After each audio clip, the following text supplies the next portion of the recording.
नमस्कार साथियों, BDR learning channel में पुनः आपका बहुत बहुत स्वागत है। दोस्तों, मॉडल प्रश्न पत्र की सीरीज में आज हम देखेंगे कक्षा 12वीं के केमिस्ट्री विषय का मॉडल पेपर। यदि आप अन्य विषय के मॉडल प्रश्न पत्र देखना चाहते हैं तो आप हमारे पिछले वीडियो में जाकर देख सकते हैं। साथ ही यदि आप अर्धवार्षिक परीक्षा 2024-25 के प्रश्न पत्र और उनके समाधान देखने चाहते हैं तो वो भी आपको हमारे चैनल की प्लेलिस्ट में मिल जाएगा। चलिए बिना देरी किए हुए शुरू करते हैं केमिस्ट्री का पेपर। पहले प्रश्न में सही विकल्प का चयन करना है, जिसके अंतर्गत पहला दिया गया है हेनरी के नियम का सूत्र है। विकल्प है पहला P बराबर KH बटा X, बी है X ऋण KH बटा P, C है P बराबर KH ऋण X और D है KH बराबर P ऋण X। यहाँ पर ध्यान देने योग्य बात यह है कि इन चारों में से हेनरी के नियम का सूत्र कोई सा भी नहीं है। शायद इस पेपर में कुछ त्रुटि हुई है। हेनरी के नियम का सूत्र होता है P बराबर KH गुणा C। इसमें जो P है वो गैस का आंशिक दबाव है, KH हेनरी नियम के स्थिरांक है और C जो है वो तरल में गैस की सांद्रता है। हेनरी के नियम के मुताबिक स्थिर तापमान पर किसी तरल में गैस की घुलनशीलता तरल या घोल की सतह से ऊपर मौजूद गैस के आंशिक दबाव के सीधे आनुपातिक होती है। तो आप इन विकल्प में ध्यान रखिएगा। हेनरी का सही जो नियम है वो है P बराबर KH गुणा C।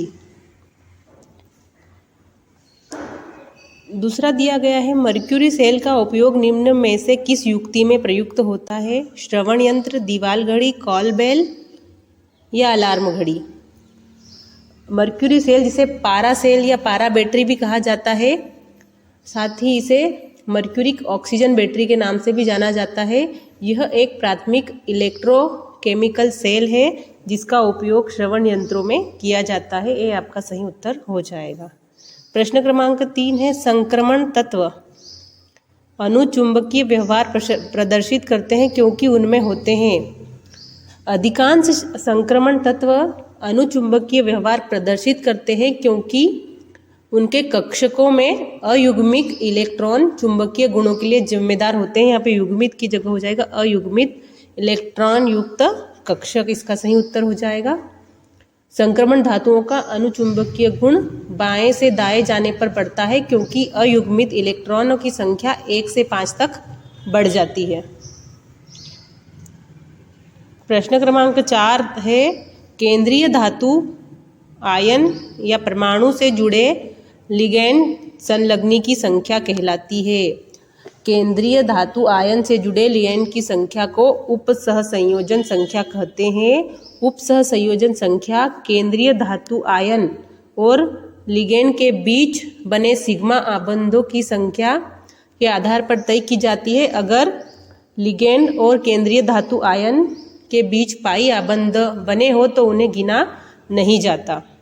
इस प्रकार डी आपका सही उत्तर हो जाएगा। 5वां दिया गया है प्राथमिक एनिन की संरचना कैसी होती है? प्राथमिक एनिन की संरचना पिरामिडीय होती है। अमोनिया जिसे NH3 ये एक प्राथमिक अमीन का उदाहरण है। इसमें नाइट्रोजन परमाणु 3 हाइड्रोजन परमाणुओं से जुड़ा होता है और एक एकाकी इलेक्ट्रॉन युग्म होता है। अमोनिया अणु की संरचना पिरामिडीय आकार की होती है। इस प्रकार प्राथमिक एनिन की संरचना का सही उत्तर हो जाएगा ऑप्शन डी पिरामिडीय। प्रश्न क्रमांक 6 है ज्विटर आयन की उभयधर्मी प्रकृति का कारण है। ज्विटर आयन को समझते हैं। ज्विटर आयन अमीनो एसिड जैसे यौगिकों में पाया जाता है। अमीनो एसिड में अमीनो समूह क्षारीय होता है और COOH समूह प्रोटॉन खो देता है। इस प्रक्रिया से एक द्विध्रुवीय आयन बनता है जिसे ज्विटर आयन कहते हैं। ज्विटर आयन आयनिक रूप में अमीनो एसिड अम्ल और क्षार दोनों के रूप में व्यवहार करती हैं, इसलिए वे प्रकृति में उभयधर्मी होते हैं। तो इसका सही उत्तर हो जाएगा एक अम्लीय व एक क्षारीय समूह की उपस्थिति इसके उभयधर्मी होने का कारण है। प्रश्न क्रमांक 2 पर रिक्त स्थानों की पूर्ति करना है। पहला दिया गया है सोडा वाटर में विलय प्रावस्था गैस होती है। सोडा वाटर पानी और कार्बन डाइऑक्साइड गैस का एक तरल घोल है। इसमें पानी विलायक होता है और कार्बन डाइऑक्साइड विलय होता है और विलय प्रावस्था गैस है। दूसरा है एनोड पर अभिक्रिया होती है। इलेक्ट्रोकेमिकल सेल के एनोड पर होने वाली अभिक्रिया को ऑक्सीकरण अभिक्रिया कहा जाता है। ऑक्सीकरण एक रासायनिक अभिक्रिया है जिसमें इलेक्ट्रॉनों का ह्रास होता है। इलेक्ट्रॉनों के यहाँ मुक्त होने के बाद एनोड की एक ऋणात्मक संकेत द्वारा इसे दर्शाया जाता है। तीसरा है विटामिन B12 में कोबाल्ट केंद्रीय धातु परमाणु है। विटामिन B12 को कोबालमीन भी कहा जाता है, नोट कर लीजिएगा, कोबालमीन भी कहा जाता है। यह इकलौता ऐसा विटामिन है जिसमें कोबाल्ट धातु पाया जाता है। चौथा है रजत दर्पण परीक्षण। एल्डिहाइड दर्शाते हैं। एल्डिहाइड को टालेंस अभिकर्मक के साथ गर्म करने पर परख नली के अंदर चमकीला सिल्वर मिरर बनता है। इसे सिल्वर मिरर परीक्षण भी कहा जाता है या रजत दर्पण, हिंदी में इसे रजत दर्पण परीक्षण कहा जाता है। पांचवा है प्राथमिक एमीन द्वितीय एमीन की तुलना में अधिक क्षारीय होते हैं। प्राथमिक एमीन में नाइट्रोजन परमाणु पर एक एल्काइल समूह होता है जबकि द्वितीयक एमीन में 2 एल्काइक समूह होते हैं। एल्काइल समूह सकारात्मक आगमनात्मक प्रभाव दिखाता है जिससे नाइट्रोजन परमाणु पर इलेक्ट्रॉन घनत्व बढ़ता है। इससे द्वितीय अमीन की क्षारीयता बढ़ जाती है। इसलिए जो प्राथमिक अमीन की तुलना में द्वितीय अमीन अधिक क्षारीय होते हैं। अगला दिया गया है यदि शर्करा में प्रकार्यात्मक समूह -CHO हो तो यह कैसी शर्करा है, तो यह एल्डिहाइड शर्करा है। एल्डिहाइड शर्करा होगी। एल्केन में अंतिम कार्बन से जुड़े 2 हाइड्रोजन परमाणुओं को एक ऑक्सीजन परमाणु द्वारा विस्थापित करने पर जो कार्बनिक यौगिक प्राप्त होता है उसे एल्डिहाइड कहते हैं। दूसरे शब्दों में यदि कहा जाए तो जिन कार्बनिक यौगिक में -CHO प्रकार्यात्मक समूह होता है उन्हें एल्डिहाइड या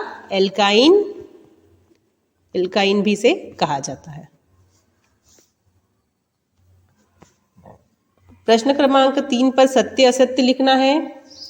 पहला दिया गया है विलयन 2 या 2 से अधिक अवयवों का समांगी मिश्रण होता है।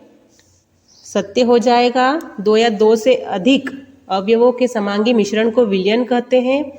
किसी निश्चित तापमान पर विलयन के उपादानों का आपेक्षिक अनुपात एक सीमा तक परिवर्तित किया जा सकता है। जैसे जब नमक को पानी में घोला जाता है तो एक समांगी मिश्रण बनता है। यह समांगी मिश्रण नमक का पानी में विलयन कहलाता है। इसे हम लिख सकते हैं विलेय धन विलायक बराबर विलयन। दूसरा है प्रतिरोध का व्युत्क्रम चालकत्व कहलाता है। सत्य कथन हो जाएगा। प्रतिरोध का व्युत्क्रम चालकता कहलाता है। इसे अक्षर G से भी दर्शाया जाता है। चालकता किसी चीज से विद्युत धारा कितनी आसानी से प्रभावित हो सकती है यह मापती है। चालकता को सिग्मा के द्वारा दर्शाया जाता है। और प्रतिरोध की इकाई यदि पूछा जाए तो प्रतिरोध की इकाई ओम होती है। तीसरा है C2H5OH मोनोहाइड्रिक एल्कोहल नहीं है। मोनोहाइड्रिक एल्कोहल को समझते हैं। जिन एल्कोहल के अणुओं में एक -OH समूह होता है उन्हें मोनोहाइड्रिक एल्कोहल कहते हैं। मोनोहाइड्रिक एल्कोहल का एक उदाहरण है एथिल। एथिल जिसे एथेनॉल या एथिल जिसे C2H5OH इसका सूत्र है, समीकरण है इसका। तो यहाँ पर कहा गया है कि ये C2H5OH यानी कि एथेनॉल मोनोहाइड्रिक एल्कोहल नहीं है, तो ये कथन असत्य हो जाएगा, ये एक मोनोहाइड्रिक एल्कोहल है। चौथा है सोडियम बेंजोएट का उपयोग खाद्य परिरक्षण में होता है। याद रखिएगा, परीक्षण नहीं कहा गया है, परिरक्षण में होता है, ये सत्य कथन है। सोडियम बेंजोएट भोजन में संभावित हानिकारक बैक्टीरिया, फफूंद और अन्य सूक्ष्म जीवों के विकास को रोकता है, जिससे भोजन खराब होने से बचता है। यह अम्लीय खाद्य पदार्थों में विशेष रूप से प्रभावी होता है और इस प्रकार सोडियम बेंजोएट का उपयोग खाद्य परिरक्षण में होता है, सत्य कथन है। पांचवा दिया गया है माल्टेस एंजाइम माल्टोज के ग्लूकोज में जल अपघटन को उत्प्रेरित नहीं करता कहा गया है, इसलिए कथन असत्य हो जाएगा, क्योंकि माल्टेस एंजाइम माल्टोज के ग्लूकोज में जल अपघटन को उत्प्रेरित करता है। माल्टेज एक विशिष्ट प्रकार का एंजाइम है जो माल्टोज नामक शर्करा को पहचानता है और उसे 2 ग्लूकोज अणुओं में तोड़ता है। यह प्रक्रिया जल अपघटन कहलाती है, जिसमें पानी का एक अणु माल्टोज अणु को तोड़ने में मदद करता है। छठा दिया गया है हार्मोन्स रक्त की धारा से शरीर में प्रवाहित होकर उपापचयी क्रियाओं का नियमन करते हैं, सत्य कथन है। हार्मोन्स जो होते हैं रक्त की धारा से शरीर में प्रवाहित होकर उपापचयी क्रियाओं का नियमन करते हैं। प्रश्न क्रमांक 4 पर सही जोड़ी का मिलान करना है। पहला दिया गया है प्राथमिक सेल। प्राथमिक सेल में होने वाली रासायनिक अभिक्रियाएं अनुत्क्रमणीय होती है, तो पहले को मिलाएंगे ई से। दूसरा है सक्रियण ऊर्जा। सक्रियण ऊर्जा वह क्षमता, अवरोध या ऊर्जा अवरोध है जिसे रासायनिक प्रतिक्रिया जारी रखने के लिए अभिकारक अणुओं को पार करना होता है, इस प्रकार दूसरे को मिलाएंगे हम सी से। तीसरा है पॉली हेलोएल्केन, जिसे हम मिलाएंगे फ्रियोन से। चौथा है कार्बोक्सिलिक अम्ल, इसको मिलाएंगे एस्टरीकरण। एस्टरीकरण एक रासायनिक अभिक्रिया है जिसमें कार्बोक्सिलिक अम्ल और एल्कोहल को गर्म करके एस्टर बनाया जाता है। पांचवा है एजोबेंजीन, जिसको रंजक से मिलाएंगे। प्रश्न क्रमांक 5 पर एक शब्द या एक वाक्य में उत्तर लिखना है। पहला दिया गया है कैडमियम में अयुग्मित इलेक्ट्रॉनों की संख्या। लिखिए कैडमियम में अयुग्मित इलेक्ट्रॉन नहीं होते हैं, तो यहाँ पर 0 हो जाएगी। अयुग्मित इलेक्ट्रॉनों की संख्या 0 हो जाएगी। कैडमियम की जमीनी अवस्था में अयुग्मित इलेक्ट्रॉनों की संख्या 0 होती है। दूसरा दिया गया है Cr3 धन आयन का रंग लिखिए। इसका रंग हरा होता है, क्लोराइड आयनों की उपस्थिति में के लिए इसका रंग हरा होता है। तीसरा है केटेकॉल की संरचना लिखिए। केटेलॉल की संरचना के लिए सबसे पहले बेंजीन बनाएंगे और यहाँ पर 2 हाइड्रोक्सिक OH यानी हाइड्रोक्सी समूह बनेंगे। एक हाइड्रोक्सी समूह यहाँ पर और दूसरा OH यानी कि हाइड्रोक्सी समूह यहाँ पर बनेगा। इस प्रकार ये केटेलॉल की संरचना है। चौथा है द्वितीयक एल्कोहल के ऑक्सीकरण से प्राप्त होने वाले उत्पाद का नाम लिखिए। द्वितीयक एल्कोहल को ऑक्सीकृत करने पर कीटोन नामक उत्पाद प्राप्त होता है। अल्कोहल का ऑक्सीकरण कार्बनिक रसायन विज्ञान में ऑक्सीकरण प्रतिक्रियाओं का एक संग्रह है, जिसमें अल्कोहल को एल्डिहाइड, कीटोन, कार्बोक्सिलिक एसिड और एस्टर में बदला जाता है। जब द्वितीयक अल्कोहल के ऑक्सीकरण किया जाता है तो उससे कीटोन नामक उत्पाद प्राप्त होता है। 5वां दिया गया है, ग्लूकोज की ब्रोमीन जल से अभिक्रिया होने पर प्राप्त यौगिक का नाम लिखिए। जब ग्लूकोज को ब्रोमीन जल से अभिक्रिया कराई जाती है तो ग्लूकोनिक अम्ल बनता है। प्रश्न क्रमांक 6 से लगाकर आगे के प्रश्न आप नोट कर लीजिएगा और इन प्रश्नों के ठीक प्रकार से इनका अभ्यास कर लीजिएगा। यदि वीडियो आपको अच्छा लगा हो तो वीडियो को लाइक कीजिएगा।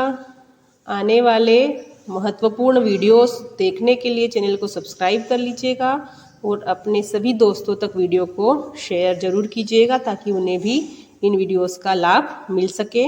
मिलते हैं नेक्स्ट वीडियो में। Thank you.